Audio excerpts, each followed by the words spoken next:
Salut à tous, salut à toutes, salut les petits gars. Et ben aujourd'hui je vais vous faire mon bilan pour les Morilles 2023. Une fois n'est pas coutume, je ne suis pas dans le bois.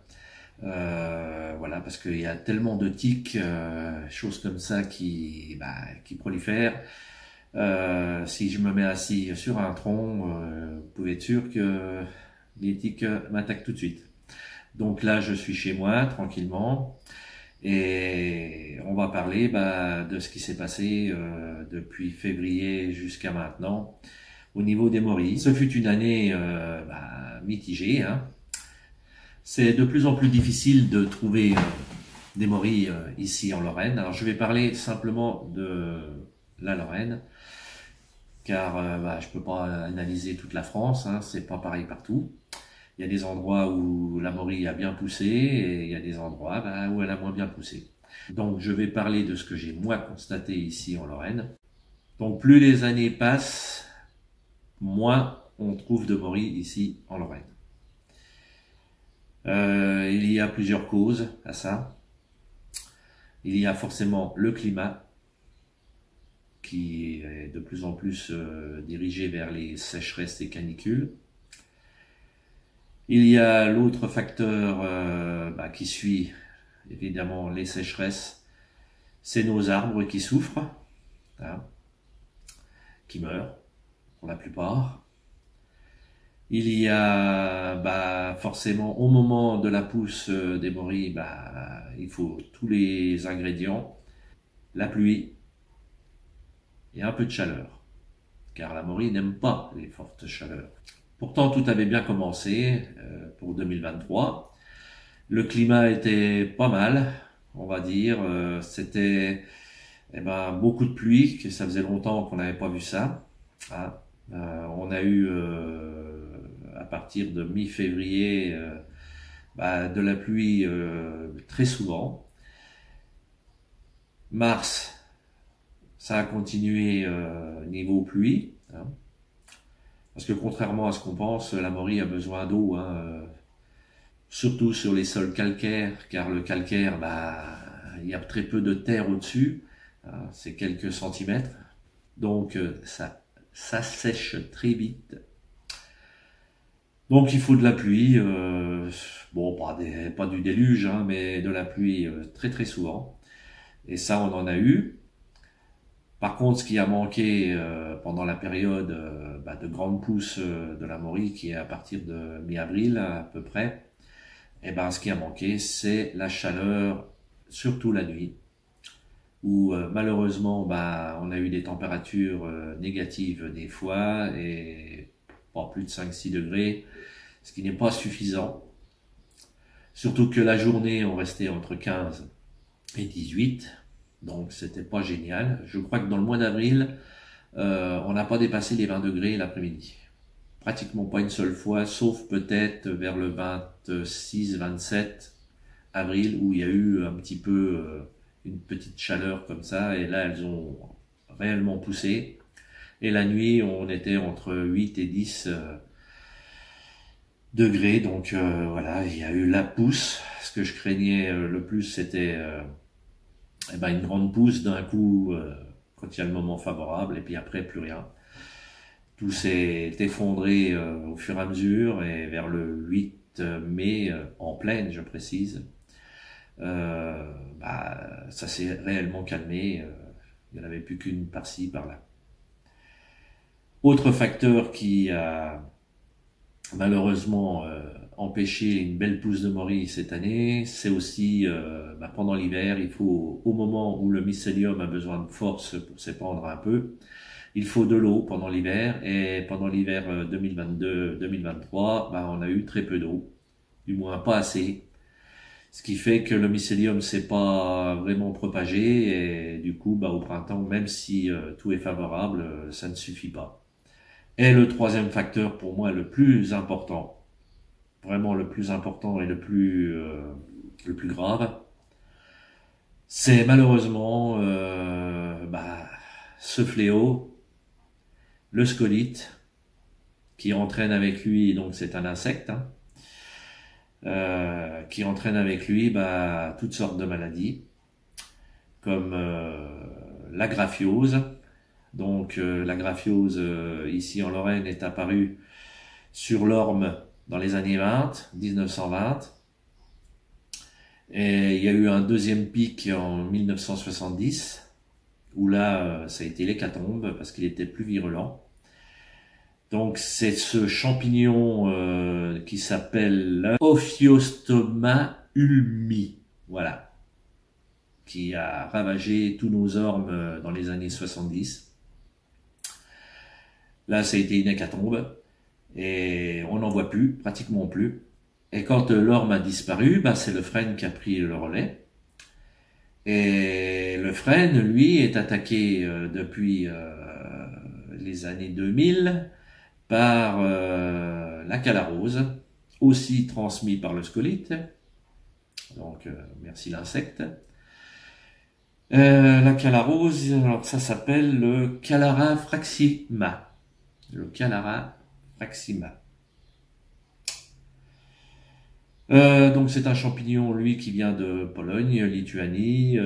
Il attaque d'abord les feuilles et après descend jusqu'à la racine. Et au fur et à mesure, bah, on voit le frêne dépérir. Alors le frêne, lui, bah, on en a beaucoup en Lorraine et dans l'Est et dans le Nord. Donc ça a commencé par le nord de la France et nous, en Lorraine, il y a vers les années 2008, ça s'est propagé. Ce qu'il y a de bien, c'est que le frêne résiste à 5%. Donc c'est pas beaucoup, mais voilà, ça suffira peut-être pour les générations futures. Autre facteur, le scolite, encore ce sympathique insecte, a ravagé toutes nos sapinières, donc nos épicéas. Donc il y en a pratiquement plus en plaine. Et ça attaque de plus en plus vers les Vosges. Et donc on rase tout. C'est la seule solution qu'on a trouvée. De vraies belles sapinières comme on avait avant, bah, il n'y en a plus. Donc le scolite, voilà, c'est un insecte dû à la sécheresse et aux canicules, bah, il prolifère très vite et il attaque le frêne, il attaque pas mal d'arbres, plus le sapin. Donc la seule solution, ça a été de tout raser. Donc voilà, ça fait beaucoup, beaucoup de choses qui attaquent ce qu'on aime bien nous, nos morilles. Donc les solutions, il y en a très peu, voilà, pour laisser peut-être régénérer tout seul la forêt, on verra bien. Pour l'instant, c'est une catastrophe. On subit, on va attendre des années futures pour que tout ça redevienne à peu près normal, s'il n'y a pas d'autres fléaux d'ici là. Ça, c'est l'avenir qui nous le dira. Donc voilà, une année mitigée suite à beaucoup de choses. Malgré tout, ce qui est bien cette année, c'est qu'on a remarqué avec Max en faisant nos prospections, c'est que on retrouve un peu d'orme qui réapparaît un petit peu. On a regardé les jeunes pousses de frêne, il y en a quelques-uns qui résistent, en espérant que voilà sur 100, il y en a au moins 2-3 qui résistent. On cherche de nouvelles stations au fur et à mesure parce que on en perd plein, voilà. Forcément, si ça coupe nos stations de morilles, il y en a de moins en moins. Donc, il faut sans arrêt rechercher de nouveaux endroits, de nouvelles forêts qui résistent. Et comme dit Max, faut regarder maintenant plus en l'air que par terre, parce que faut déjà chercher le frêne vivant. Donc, on le regarde par ces jeunes pousses, par ces bourgeons, au loin. Voilà. Donc, on regarde plus en l'air et on se dirige vers le frêne pour trouver des morilles une fois sur deux sur les frênes résistants.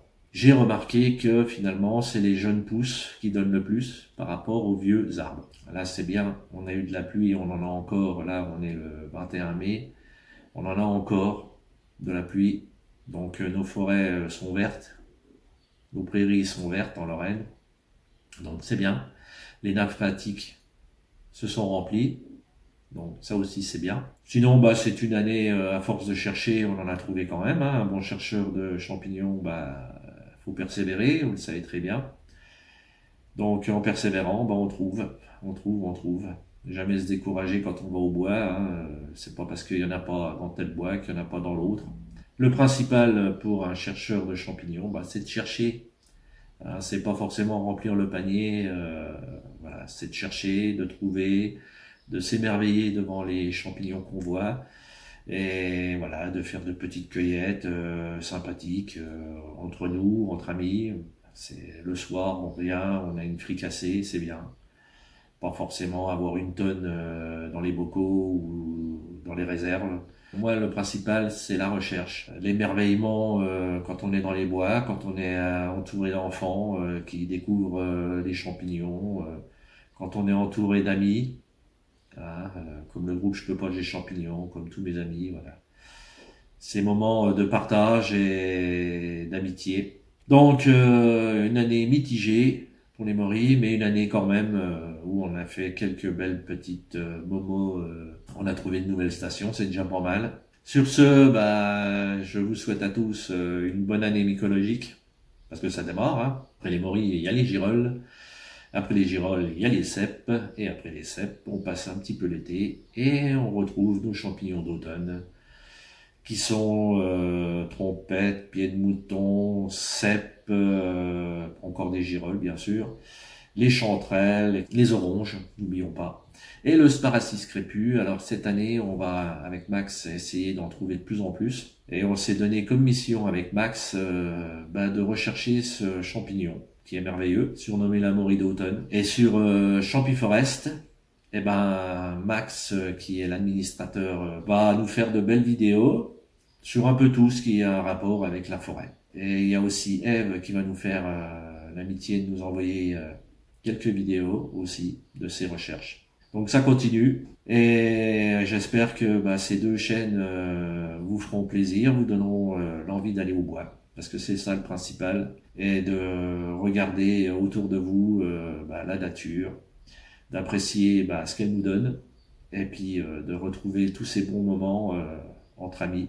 Voilà, sur ce petit point positif qui est l'amitié, le partage, je vous salue tous, toutes, et salut les petits gars, et comme dit Max, salut les petits loups.